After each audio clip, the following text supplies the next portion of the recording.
Hi everyone, it's HailHeidi again. Today we are going to react to How the US Ruined Bread by Johnny Harris. I don't think I'm familiar with this YouTuber either. The only thing that I can see is that it looks like he used to be part of the Mormon church as well. So that'll be interesting to watch his video about that sometime, but that is another topic. If you guys like this video, make sure to like and subscribe. I always forget to ask that, this is my first time. And then also come see me on Twitch, it's fun over there too. So let's, I think that's all though. Let's do this. I love bread. There is so much good bread in France. And although man doth not live by bread alone, without it the meal seems incomplete. On every corner there is a bakery that is pumping out delicious, fresh, well-made bread. It's so fresh. This is not easily available to me, and I want to know why. Why is it that the bread that I can get easily looks very, very different? Why is it that the US sucks at making bread? In fact, let me just show you what that looks like. I already agree with him. I think that, definitely you can already tell from homemade bread to store-bought bread, just here in the US already, there's such a big difference, and it's like, ew, why? I know it's not very healthy, but I think we're going to learn why. Also, he does really amazing videos already. The quality of this is so cool. It's like drawing me in already. Yes, I love that. Okay, wait, it's 12 hours earlier, still back in the US. I'm actually at a grocery store right now. This is how a lot of us Americans get our bread. Sigh. My favorite part is when they make this plastic look like it's steaming. It's just like foggy plastic to be like, this was just baked right now. And it's like, no, this was actually baked like 3 weeks ago in a factory in like Connecticut. It's even made with real butter. Always buy Wonder Bread. Oh wow, real butter? That's amazing. Ew! What else do they use? You'll be glad you did. The reason I'm purchasing this bread is because I want to bring it with me to France, just to like have an example lesson, and I may use it as a pillow because it's literally as soft as a Nova foam pillow. Some of this bagged bread is made with ingredients that are literally illegal in the EU. Oh! Back to France, let's do it. There's nothing more American than Wonder Bread. That's another video that we need to watch, is things that are illegal in Europe that are not illegal in the US. That's on my list, so I'm sure we'll learn more about that another time. I'm going to France.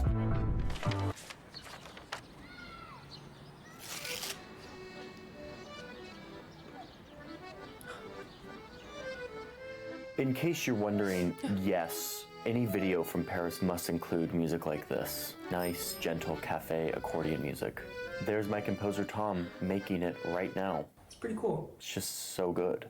Okay, so yeah, we know that France is good at bread and the US sucks at it. Is this just another video where I shit on the USA for being terrible at certain things?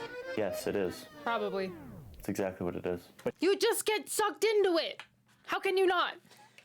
hear me out. I actually have something to say here. I believe that bread is a really important symbol for a bigger cultural phenomenon in the US, and that's what I want to talk about today. Where industrialized bread came from, why it exists, and how some people are trying to change it.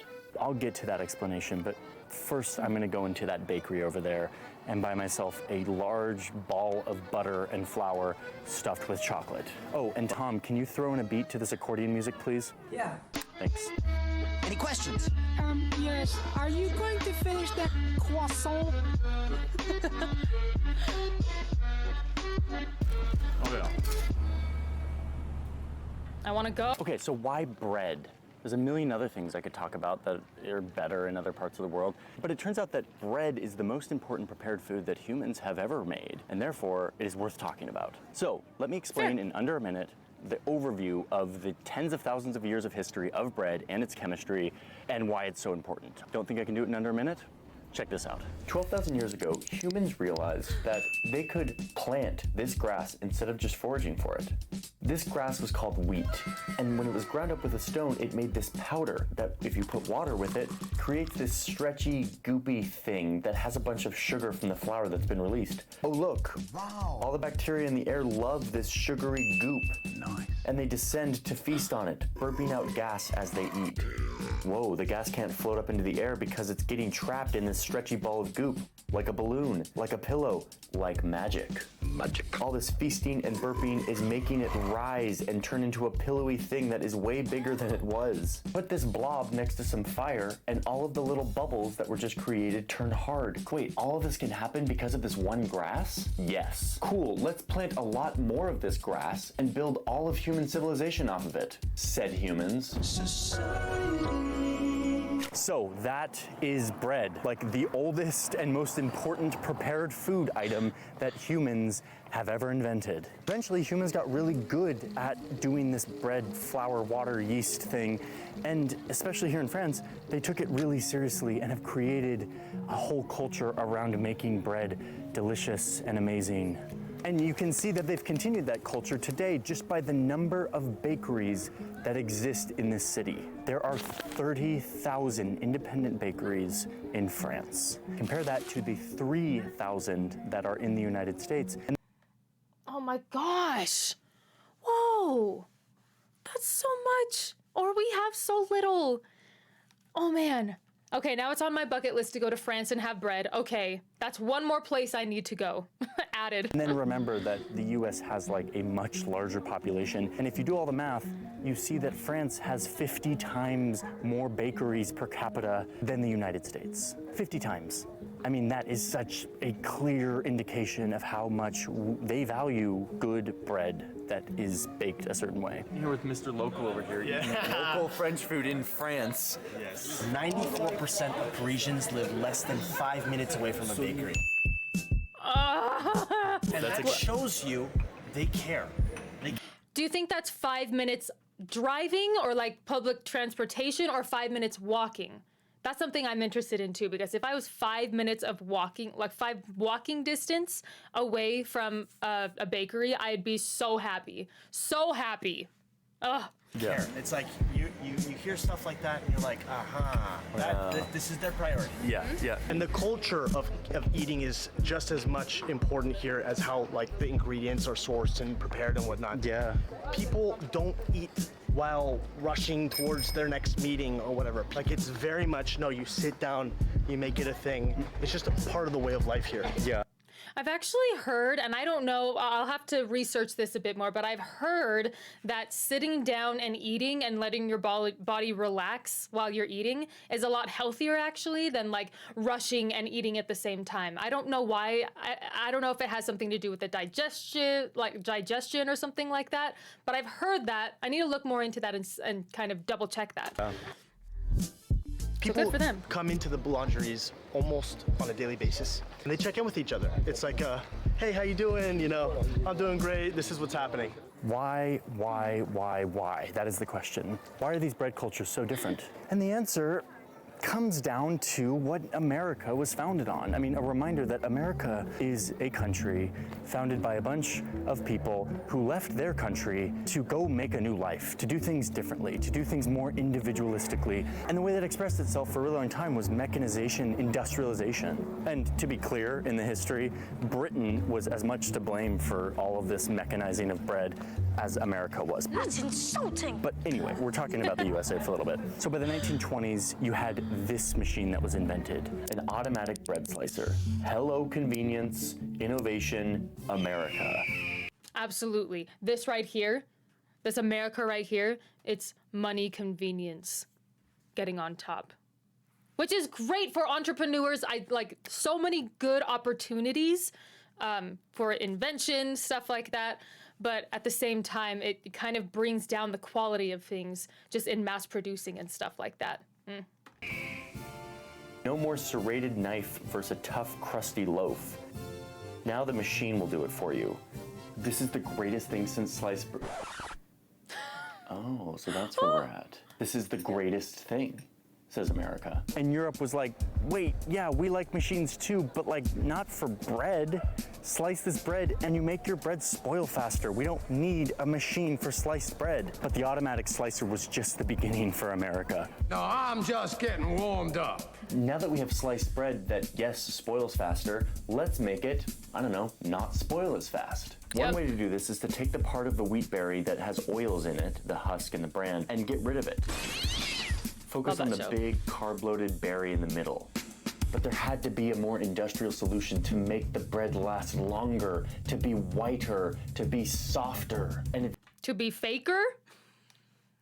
Anyway. The 1950s, and Europe is like, whoa, dude, America, chill out. Like, bread is just bread. We've been doing this for literally tens of thousands of years. Let's just like stick to the program. And America's like, no. So America starts adding all of this stuff to their bread, bleaches and dough conditioners. And suddenly they're putting their bread into controlled chambers so that it will be hot enough to rise faster. And they're putting preservatives in so that their bread can now sit on a shelf for not just 1 or 2 days like it should, but 4 days, 5 days, 6 days, weeks, a whole actually. week, and it's still soft. It is still white. It is still spongy and delicious. But it now has 15 ingredients instead of 3. And it's cheap and convenient and stable, and America is loving this, and Europe is like, whoa. You took this way too far. This is not bread anymore. And indeed, I would argue that this is not bread anymore. This is a bread-like substance. It's a different product made from a different process, and yet we use the same word for it. If you want to know more about what's inside of this kind of bread, I was actually here making this video when I stumbled upon a video from one of my favorite YouTubers, Adam Ragusia, that's like a deep dive into all of the ingredients in this kind of industrial bread. Definitely go check it out. Some bread in the US has taken it so far that they will put in additives that keep it spongy and soft, or that keep it really white, even though these additives are known to like cause cancer and inflame asthma and do all of these terrible things. Many of these additives that are legal to be put in American bread are literally illegal in Europe and many other countries. Azodicarbonamide is one of them. This is a whitening agent. But you know what? This product, ADA, also helps other things stay softer, like yoga mats. ADA is in yoga mats to make them spongy and soft, and it is banned in the EU and many other countries. Our obsession with convenience, cheapness, softness, shelf life has led us down a really dangerous path, and yet we're totally okay with it somehow. This is why I think bread is a useful symbol for broader American culture. It shows us how far we are willing to go to prioritize things like cheapness and convenience over tried and true methods that have been baked into culture. Of course, industrialized bread exists here as well. It doesn't have some of the carcinogenic ingredients that are not allowed in the EU, but it still has all of the dough conditioners, bleaches, still artificially risen, all of that. The difference is that it is rare. It is much more rare here. What is much more common is the ability to go to your local bakery and get bread that only has a few ingredients. And it's the ingredients that humans have been using for tens of thousands of years to make this staple food. And it's absolutely delicious. Like, fresh bread is just so good. And I was thinking about when he was talking about the difference with, the yoga mat substance, not being illegal in the United States. It's really interesting that, I don't know if there's a correlation, but how European countries, the government pays for healthcare, right? Like, taxes pay for healthcare. And so the government might have a little more care. They might care a little bit more about how healthy their people are. But in the US, we pay for our healthcare. Insurance helps. But for the most part, if we get cancer, if something goes wrong, it's on us. And so why would anybody else care about that? Because we're so individualistic that it's like, you got this. If you want to put that stuff in your body, you do that. But we're not going to pay for it. Anyway, that is I'm gonna be thinking about that. I'm gonna be thinking about it. The feeling that I generally have is that this is how it should be. And then when I go elsewhere and you have other kinds of bread that last kind of bizarre amounts of time, you know, you're like, this is not really how it should be. You get calibrated to kind of this new standard here, and it kind of ruins you. Turns out Paris is low-key one of the most bikeable cities I've ever been in, but it used to not be like that. Like last time I was here, it was not this bikeable. I smell some urban design policy changes afoot here. Someone tried to change this in the US a few years ago, a company called Panera. What could be better than a visit to Panera Bread? I'm a little bit worried because I love Panera Bread. Hopefully what they have to say is positive. Tried to bring like European bread culture to the United States. And they did. They had high quality, delicious bread. But what happens next is potentially the best metaphor for America. Oh, no. Hello, I like money. They got a business loan so they could expand. And then they got investors and they started to expand and scale. And then they were purchased in a massive merger. And now they're planning to go public on the public stock exchanges. Like they just became a massive corporation who does not focus on making quality artisan bread. Instead, they're now just a machine pumping out bread that kind of looks and feels like European bread, but is now done in a uniform, mass-produced, industrialized process, all in the name of scale and profit. Yeah. Wow, they have it. Canned bread.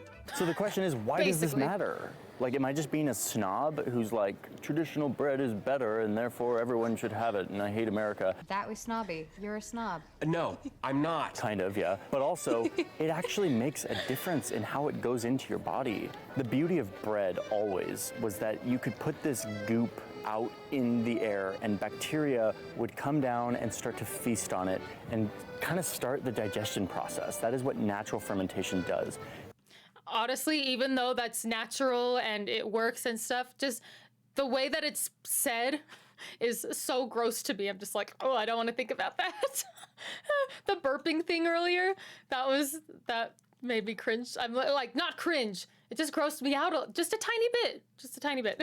It starts to break down the wheat and make it ready to go into your body. The way that we make bread in America doesn't really leave time for this. We use heat and chemicals to speed this process up, to make it rise faster, to make it rise bigger in an artificial, synthetic way. And so you're actually getting a much inferior product to what original bread making looks like and what it produces. Yes, it lasts longer. Yes, it tastes like chewy, pillowy, sugary heaven, but it's not bread the way that humans have been eating it for tens of thousands of years. Convenience, scale, independence, that is what we love in America. We love shelf life. We love industrialized efficiency. And to me, yeah, all that stuff is super great because it means we get to live these wonderful, prosperous, convenient lives. But I think we lose something really big when we focus on those as the priorities as opposed to quality and community and culture.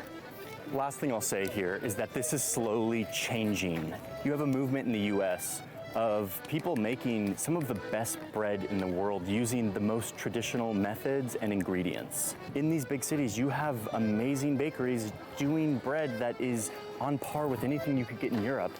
And that kind of blows my mind. The problem is, and my critique, is that that is still so rare and specialty and really only available to people who live in big urban areas. And meanwhile, the rest of us, the most accessible bread to us is this industrial, mass-produced garbage. That we find at Walmart. Yeah, that is actually really true. Oh, is this the end of the video? In the trash! And that is enough to make me pretty frustrated. Yeah, very interesting. Yeah, I agree with him. I think that there's something really special. And the problem is that it is very rare and special. It's like, I don't know if you'd call it a delicacy, but it's definitely something that you don't get very often here in the US is very fresh, minimal ingredients bread. And really basically any food here. Bread is just the beginning of it. It is really sad because more fresh foods makes you feel better. It's healthier, at least that's what I hear. And we're just ingesting a bunch of things that we don't even know what they are.